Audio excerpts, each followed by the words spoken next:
கிறிஸ்துவுக்குள் பிரியமான சகோதர சகோதரிகளே, உங்கள் அனைவருக்கும் நம்முடைய கர்த்தராகிய இயேசு கிறிஸ்துவினுடைய வாழ்த்துதலை தெரிவித்துக் கொள்கிறேன். இயேசு கிறிஸ்துவின் இரண்டாம் வருகையில் இஸ்ரவேலர்கள் யார் என்பதை குறித்து தியானிப்போம். ரோமர் 2வது அதிகாரம் 10-11வது வசனத்தை தியானிப்போம். முன்பு யூதரிலும் பின்பு கிரேக்கரிலும் எவன் நன்மை செய்கிறானோ அவனுக்கு மகிமையும் கனமும் சமாதானமும் உண்டாகும். தேவனிடத்தில் பட்சபாதம் இல்லை என்று இந்த இடத்துல சொல்லப்படுகிறது. அப்போ முன்பு யூதரிலும் கிரேக்கரிலும் அல்லது கிறிஸ்தவர்களிலும் யார் நன்மை செய்கிறார்களோ அவர்களுக்கே மகிமையும் கனமும் சமாதானமும் உண்டாகும். அதாவது நித்திய ஜீவன் உண்டாகும், பரலோக ராஜ்யம் செல்வார்கள், இயேசு கிறிஸ்துவினுடைய வருகையின் நாட்களில் எடுத்துக்கொள்ளப்படுவார்கள் என்று புரிந்து கொள்ள முடியும். அப்போ ஆண்டவர் என்ன எதிர்பார்க்குறார் அப்படின்னாக்கா, இந்த உலகத்தில் உள்ள எல்லா மனுஷர்களுமே தேவனுடைய பிள்ளைகள் தான்.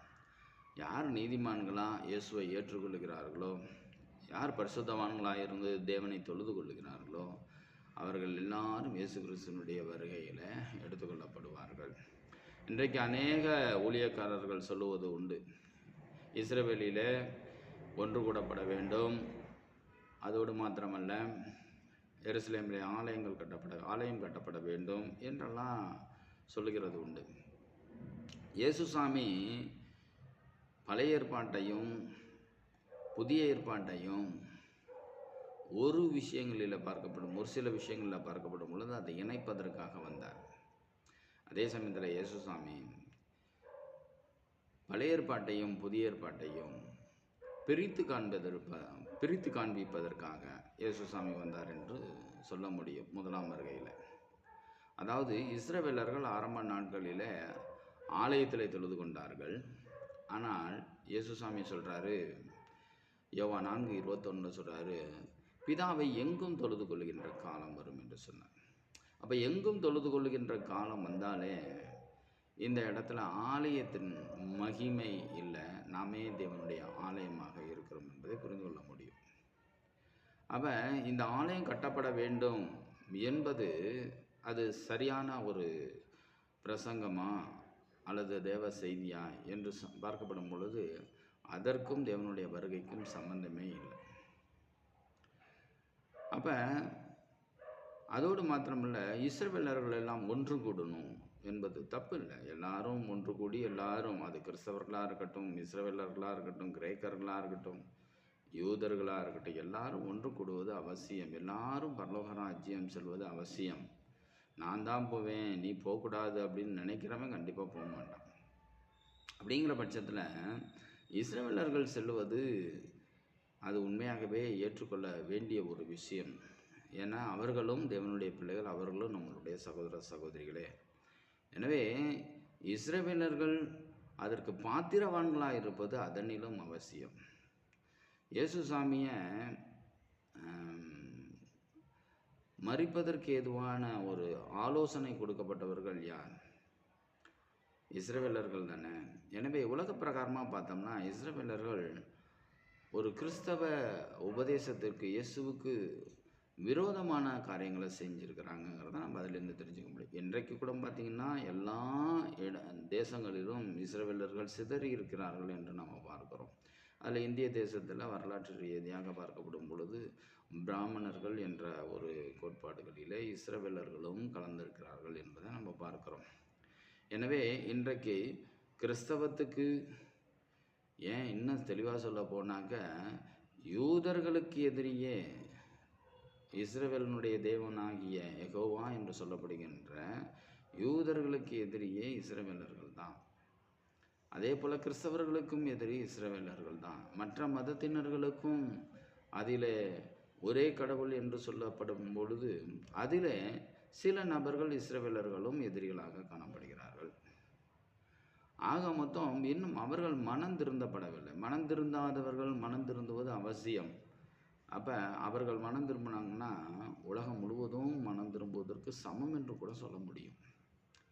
ஏன்னா அந்த அளவிற்கு அவர்களுடைய இருதயம் கடின இருதயத்தில், ஆளுகை செய்கின்ற இருதயத்தில் இருப்பது உண்டு.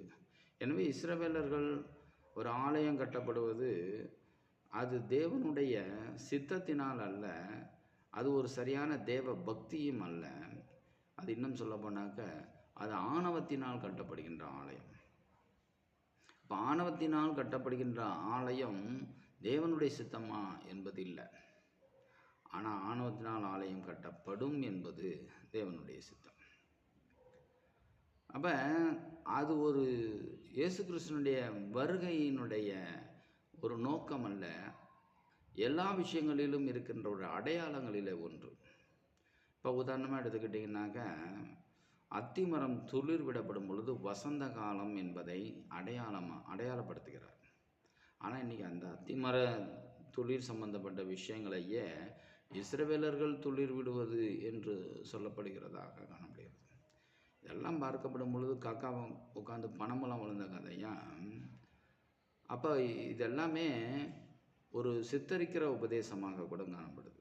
எனவே அத்திமரம் என்பது ஒரு ஓமை காரியம். அதுக்கும் இஸ்ரவேலர்களுக்கும் சம்பந்தம் இல்லை.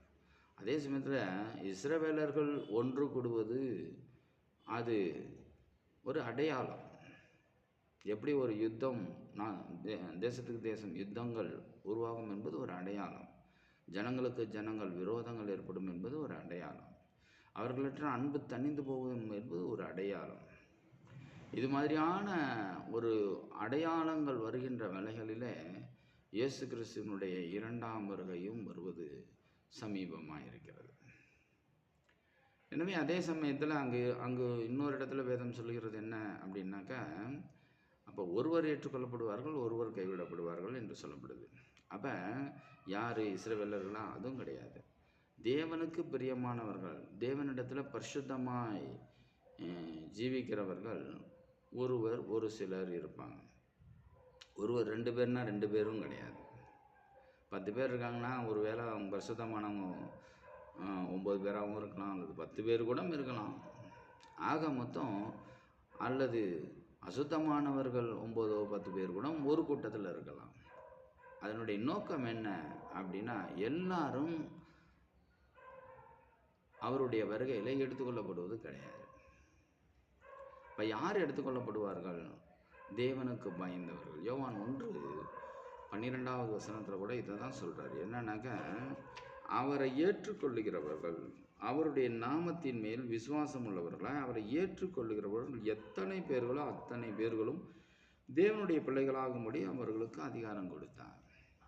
இப்போ இன்றைக்கி இஸ்ரவேலர்கள் இயேசு கிறிஸ்துவை அநேகர்கள் ஏற்றுக்கொள்ள வருகின்ற நாட்களில் ஏற்றுக்கொண்டால் சந்தோஷம், ஏற்றுக்கொள்வது அவசியம். ஏன்னாக்கா அன்பின் நிமித்தமாக சொல்கிறேன். அவர்கள் ஏற்றுக்கொண்டார்களானால் நிச்சயமாக இன்றைக்கு இருக்கிற முஸ்லீம்கள் அல்லது அந்நியர்கள், புறஜாதிகள், இந்துக்கள், விக்கிரக வழிபாடில் இருக்கிறவங்க எல்லாரும் ஏற்றுக்கொண்டால் உண்மையாகவே சந்தோஷம். ஏன்னா எல்லாரும் ஆதாமின் பிள்ளைகளே. அப்போ எல்லாரும் கிறிஸ்துவை ஏற்றுக்கொள்ளுகிறவர்களாக இருப்பார்களானால் அவர்கள்லாம் தேவனுடைய பிள்ளை. ஏற்றுக்கொள்ளுதல்னா என்னென்னா பரிசுத்த வழிகளில் ஜீவிக்கிறது. நான் இயேசுவை நம்புகிறேன்னு சொல்லிட்டு செய்கிற பாவங்களே செஞ்சுக்கிட்டு இருக்கிற ஒரு நபரை தேவன் வருகையில் எடுத்துக்கொள்ளப்பட மாட்டார். அப்போ அவரை ஏற்றுக்கொள்ளுகிறவர்கள் எத்தனை பேர்களோ, அது கிறிஸ்தவர்களாக இருக்கலாம், இஸ்ரவேலர்களாக இருக்கலாம், இன்னும் மற்ற அந்நியர்களாக இருக்கலாம், யாராக இருந்தாலும் தேவன் அவர்களை எடுத்துக்கொள்ளுகிறார். ஏன்னா அவர் வந்ததனுடைய நோக்கமே உலகத்தின் பாவங்களை தீர்க்கிறவராக வந்தார். அப்போ உலகத்தின் பாவங்கள், இஸ்ரவேலின் பாவங்கள் என்று சொல்லப்படவில்லையே.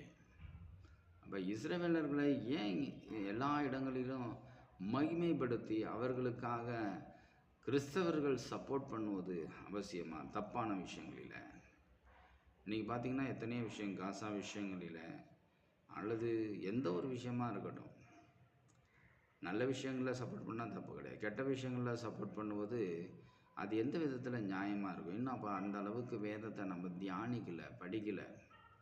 நான் அவர்களிடத்தில் யுத்தம் பண்ண சொல்லலை, இஸ்ரவேலர்களை யுத்தம் பண்ணி அழிக்க சொல்லலை. ஆனால் அந்நியர்களை அழிப்பது கிறிஸ்துவுக்கு, இயேசுவுக்கு விருப்பம் இல்லை. ஏன்னா அவர்களும் தேவனுடைய பிள்ளைகளே.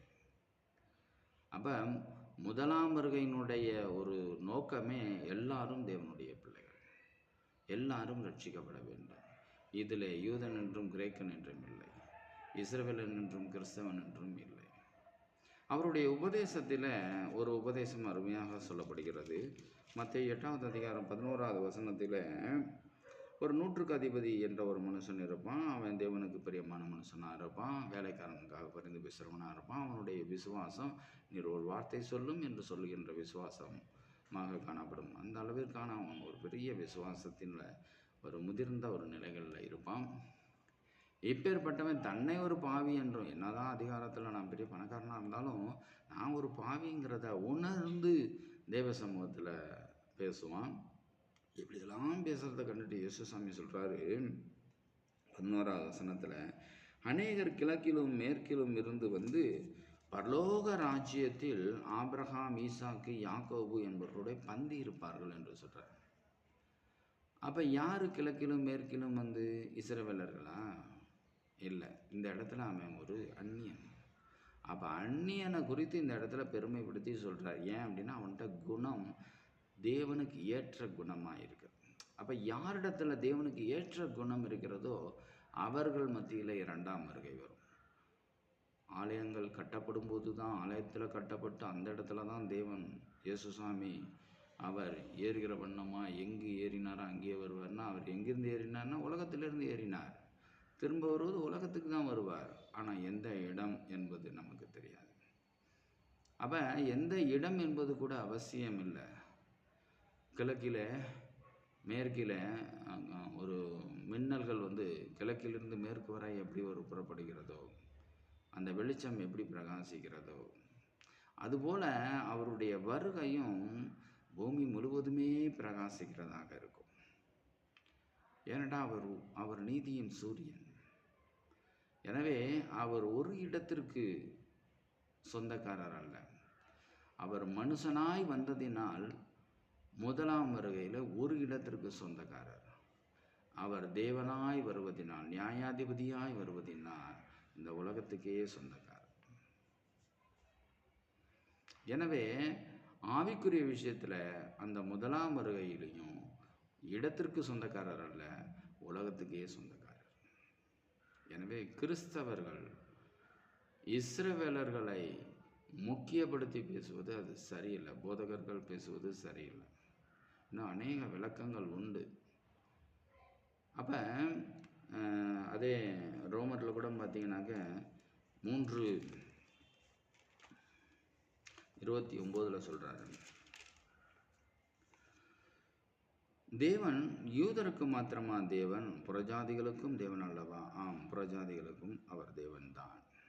அப்போ புறஜாதிகள் என்கின்ற இன்றைய கிறிஸ்தவர்களாக இருக்கலாம், அல்லது கிறிஸ்தவர்கள் நினைக்கலாம் என்னன்னுட்டு புறஜாதிகளுக்கு பங்கு இல்லை என்று. அப்படின்னா அந்நியர்கள், விக்கிரக வழிபாடு அது இதுன்னு பாவத்தில் இருக்கிறவர்களுக்கு பங்கு இல்லைன்னு நம்ம நினைக்கலாம். அவர்களிடத்திலும் நம்மளுடைய நீதியை விட அதிகமாக இருக்குமானால் அவர்களும் தேவனுடைய ராஜ்யத்தை சுதந்திரிப்பதற்கு தேவன் சித்தமுள்ளவராக இருக்கிறார். நம்மளுடைய நீதி அந்த அளவிற்கு கேவலமாக தான் இன்றைக்கும் இருக்குது. அதை நினச்சி பார்த்தா ரொம்ப வருத்தமாக இருக்குது. பல பேர் நம்ம ஏதாவது கிறிஸ்தவை ஏற்றுக்குங்க, பரிசுத்த வழிகளில் ஜீவிங்க அப்படின்னு சொன்னால் அதை போய் கிறிஸ்தவனுக்கு சொல்லு அப்படின்னு சொல்கிற அளவிற்கு கிறிஸ்தவன் இன்னைக்கு தலைகுனிந்து இருக்கின்ற அளவிற்கு நாம் ஜீவிக்கிறோம், மனுஷர்கள் ஜீவிக்கிறாங்க. எனவே புறஜாதிகள் என்பது அவர்கள்லாம் நரகத்தை அடைவாங்க அப்படின்னு கிடையாது. அவர்கள் இயேசுவை ஏற்றுக்கொண்டார், அவர்கள் பரலோகத்தை அடைவார்கள். அவர்கள் வருகையில், இயேசுவினுடைய வருகையில் அவர்களும் எடுத்துக்கொள்ளப்படுவார்கள். இதில் கிரேக்கன் என்றும் இல்லை, யூதன் என்றும் இல்லை. எல்லாருக்கும் தேவனாகவும் ரட்சிப்பு இயேசுவின் வழியிலும், இயேசுவானவர் எல்லாரையும் நியாயம் செய்கிறவராகவும் நீதி செலுத்துகிறவராகவும், அவர் வருகையில் யாரெல்லாம் பரிசுத்தவான்களோ, யாரெல்லாம் தேவனுக்கு பயந்து ஜீவிக்கிறார்களோ அவர்கள் எடுத்துக்கொள்ளப்படுகிறவர்களாகவும் இருப்பார். எனவே இஸ்ரவேலில் ஆலயம் கட்டுவது அவசியமல்ல, இஸ்ரவேலில் எல்லா ஜனங்களும் ஒன்று கூடுவது அவசியமில்லை. அவர்களெல்லாம் ஒன்று கூடினால் நலமாக இருக்கும். ஆலயம் என்பது நாமே தேவனுடைய ஆலயமாக வருகின்ற நாட்களிலே பிரயாசப்படணும். எங்கும் தொழுது கொள்கின்ற ஒரு சித்தம் நிறைவேறணும். தேவன் தாமே ஆசீர்வதிப்பாராக. ஆமென்.